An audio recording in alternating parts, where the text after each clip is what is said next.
Welcome back to टचेबल्स। आज मैं आप लोगों से बात कर रहा हूं कि एनबीएफसी से आप लोग लोन लेकर बहुत ज़्यादा परेशान हैं। लोगों के मैक्सिमम कमेंट्स आ रहे हैं कि एनबीएफसी से उन्होंने लोन ले रखा है और एनबीएफसी उनको बहुत ज़्यादा मदद नहीं कर रही है, उल्टा उनका जीना मुश्किल करके रखा है एनबीएफसी वालों ने। तो सबसे बड़ी बात कि मैंने इसके पहले भी कई वीडियोस दिए हैं, वो आपको डिस्क्रिप्शन में मिल जाएगा और आपको वो देखना चाहिए। NBFC non banking finance company हो या हाउसिंग फाइनेंस कंपनी हो, एचएफसी हो, ये सारे प्राइवेट लेंडिंग इंस्टीट्यूशंस हैं, प्राइवेट लेंडिंग बैंक्स हैं ऐसे बोल सकते हैं, या प्राइवेट लेंडिंग बैंक्स तो नहीं कहा जा सकता है इसको, लेकिन चूंकि आप लोन लेते हैं तो एक बैंक ही है। नॉन बैंकिंग फाइनेंस कंपनियां एक इंडिविजुअल प्राइवेट कंपनी होती है आपकी भाषा में, मैंने पहले भी बताया हुआ है और फिर से बता रहा हूं। तो आपको इसी कारण से आपको किसी भी तरह की राहत इनसे उम्मीद नहीं करनी चाहिए। कारण यह है कि एनबीएफसी कंपनियां जो 50 करोड़, 10 करोड़, 100 करोड़ का लोन लेकर खुद बैंक से एनबीएफसी चलाती हैं, उनका खुद का कारोबार ही यही है कि वो आपको ऑटो लोन, छोटे मोबाइल ऐप्स के थ्रू लोन, छोटे 1 लाख 2 लाख के लोन आपको अप्रूव करती है और वो आपसे ब्याज कमाती है। तो एनबीएफसी कंपनियां आपको रियायत क्यों देंगी? इनके ऊपर ना कोई स्पेशल स्ट्रिक्टनेस है, आरबीआई की स्ट्रिक्ट गाइडलाइन है, लेकिन उसे ये फॉलो नहीं करना चाहते क्योंकि इनके पैसे हैं। जो प्राइवेट आदमी होता है जो आपके एरिए में, या जो भी कोई जो प्राइवेट लोगों को फिनांस करता है, वो कभी भी अपने पैसे को लिमिटेशन के बियॉन्ड रखना नहीं चाहता है, किसी के पास छोड़ना नहीं चाहता है। तो ऐसी कंडीशन में एनबीएफसी कंपनियां तो ऑलरेडी लाइसेंस लेके आई हैं, फिनांस का काम करने के लिए बैठी हैं। तो एनबीएफसी कंपनियां आपको परेशान करेंगी इस पैंडेमिक में, और मॉरेटोरियम का इनसे तो उम्मीद जिन लोगों ने भी एनबीएफसी से लोन ले रखा है उन्हें करना ही नहीं चाहिए। अब बारी आती है कि अब आपको क्या सॉल्यूशन है इनसे रिलीफ पाने का।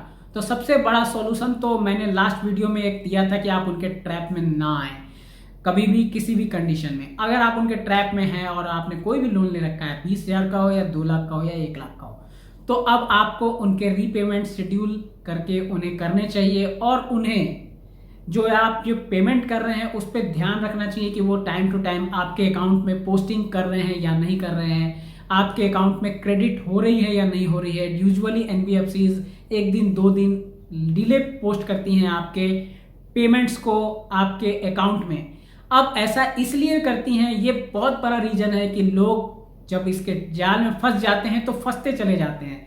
ये आपके क्रेडिट ब्यूरो के जो स्कोर होते हैं वो जानबूझकर गिराना चाहती है, ये सब इनका ट्रैप है। तो एनबीएफसी से अगर आपने लोन लिया है तो फटाफट से उसे शॉर्ट आउट कर लीजिए, अन्यथा आप उनके ट्रैप में तो हैं ही, आप उनके दलदल में, वो आपको दलदल में ले जाएंगे और आप दलदल से निकल कभी नहीं पाएंगे। अब उनके ट्रैप का मैं आज कुछ सीक्रेट्स रिवील कर देता हूं, हालांकि मैंने इस पे सोचा था एक सेपरेट वीडियो देने का, लेकिन मैं अभी इसी में बता देता हूं कि वो आपके पेमेंट्स को लेट क्रेडिट आपके अकाउंट में क्यों 1 दिन 2 दिन डिले करते हैं, ताकि उनका जो ये पॉलिसी है वो आपको डैमेज करे, आपके क्रेडिट स्कोर को डैमेज करे, ताकि फ्यूचर में आपके पेमेंट्स का जो डिले पोस्टिंग हो रहा है उसके कारण आपका क्रेडिट स्कोर इफेक्टेड हो, और फ्यूचर में जब आप बैंकों के पास जाएं तो लोन लेंडिंग कंपनियों के ये कारगुजारी जो की गई है उससे आपका सिविल अफेक्टेड रहे, कई जगह आपका डिलेड पेमेंट मेंशन रहे, और बैंक्स आपको लोन देने में जो आप लोन के लिए एप्लीकेशन दे रहे हैं उससे हिचकिचाए और लोन आपको यूजुअली बैंक्स रिजेक्ट करे, तो आप उनके पास वापस से एनबीएफसी के पास जाएंगे और वो फटाफट से आपको लोन प्रोवाइड कर देंगे, चाहे ऑटोमोबाइल का लोन हो या कोई भी तरह का लोन हो। तो ये बहुत बड़ा उनका सीक्रेट है जो वो अप्लाई करते हैं। हर एनबीएफसी का यही प्लान और यही सीक्रेट है, यही काम है।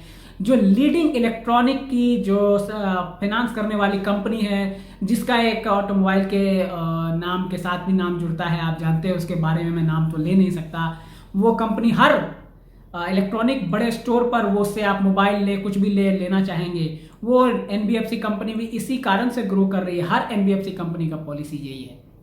आपको इनसे राहत की कोई उम्मीद नहीं करनी चाहिए, कोई मॉरेटोरियम, कोई रिस्ट्रक्चरिंग की उम्मीद नहीं करनी चाहिए, ये नहीं देंगे बिल्कुल।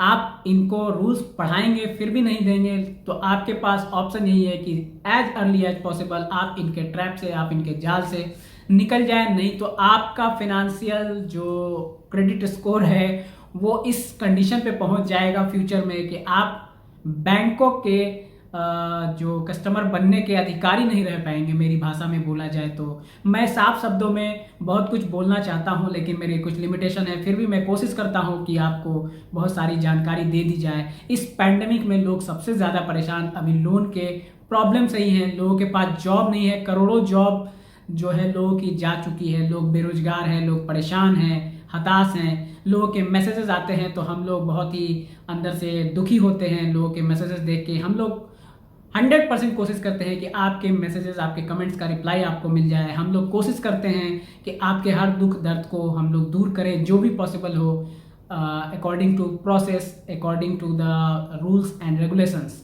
इसके अलावा अगर आपके पास कोई समस्या है तो हमें कमेंट्स जरूर किया कीजिए ताकि हम आपकी समस्याओं का समाधान कर सकें। और मोरेटोरियम का जो गुण बहुत लोग गा रहे हैं कि उन्हें नहीं मिल रही है, तो बैंक्स आपको मोरेटोरियम कंसिडर कर सकती है। वो भी अब सितंबर आ गया तो अब चांसेस कम है। मैंने लास्ट वीडियो दिया था तो वो अब चांसेस बहुत ही कम मान के चलिए। एनबीएफसी से बिल्कुल मत मान के चलिए। रीस्ट्रक्चरिंग की भी चांसेस बहुत ही रेयर है। लेकिन तत्काल के राहत के लिए आपके पास एनबीएफसी की तरफ से कोई मदद मिलने की उम्मीद नहीं है। जो लोग भी एनबीएफसी के लिए हमें मैसेज करते हैं, कमेंट करते हैं, उनके लिए हमारा यही जवाब है कि आप एनबीएफसी से निपट लें। एनबीएफसी का आपका सॉल्यूशंस आपको मदद करने में सक्षम नहीं होगी। अगर उनके रिकवरी एजेंट्स आपको परेशान करते हैं तो मैंने पहले भी बताया है, तो जो रोड साइड मैंने पहले बताया था आपको कि सड़क छाप या रोड छाप जो लोग होते हैं वो रिकवरी एजेंट में हायर हो जाते हैं, कंपनियां हायर कर लेती है। तो आपको इनसे बहुत ज़्यादा ये घबराने की ज़रूरत नहीं है। अगर आपने लोन पेमेंट एक टाइम से कर रहे हैं और एक आध महीने डिले हुआ है तो बहुत बड़ी बात नहीं है। और इनके ऊपर बहुत सारे आरबीआई के गाइडलाइंस है, अगर उनको फॉलो करने के लिए उन्हें आप बोलेंगे तो बहुत ज़्यादा आपको रिलीफ मिलेगा। आप उनको इन बातों को उनके सामने प्रकट कर सकते हैं, उनको बोल सकते हैं कि आपके साथ ये प्रॉब्लम है और आरबीआई के रूल्स और रेगुलेशंस के अकॉर्डिंग आपको बात करनी चाहिए। रिकवरी एजेंट्स को आप अगर बोलेंगे तो आपको कोई दिक्कत नहीं होगी, वो भी वायलेशंस नहीं करेंगे। आप उनके सीनियर से बात कर सकते हैं। यूजुअली ये आपके साथ इतना इजी ट्रीट करेंगे नहीं जिससे आपको कोई मदद मिले या आपसे वो सॉल्यूशन चाहते नहीं हैं। वो यूजुअली चाहते हैं कि आप उनका पेमेंट्स जो है वो ऑन द टाइम कर दें। हालांकि आप इसके लिए रिजर्व बैंक ऑफ इंडिया की गाइडलाइंस का सहारा ले सकते हैं, लेकिन उसके लिए भी आपको बहुत मशक्क़त करनी पड़ेगी। वो हम लोग आने वाले वीडियोस में आपको दे देंगे। तो आपको सबसे पहले क्या करना चाहिए, एनबीएफसी से निपट लेना चाहिए। उनके साथ कंटिन्यूएशन में रहने से आपको आपके सिविल पे इम्पैक्ट होगा, आपको हरासमेंट फील होगा, आपको परेशानी फील होगी। वैसे ये पैंडेमिक है, किसी के साथ भी कोई वैसी जाति नहीं हो सकती है, लेकिन इनके बाद 2-3 जो ब्रह्मास्त्र है जो मैंने पहले भी बताया हुआ है कि क्यों लोन डिफॉल्ट अगर आपका होता है तो क्राइम है, वो वीडियोस आपके डिस्क्रिप्शन लिंक में भी दिया है, आपके ऊपर भी आ रहा है, वो वीडियोस देख लीजिए। अगर उसमें आप कहीं से नहीं आते हैं तो आपको कोई भी चिंता परेशानी होने की ज़रूरत नहीं है। अपना ख्याल रखिए, कमेंट्स करते रहिए।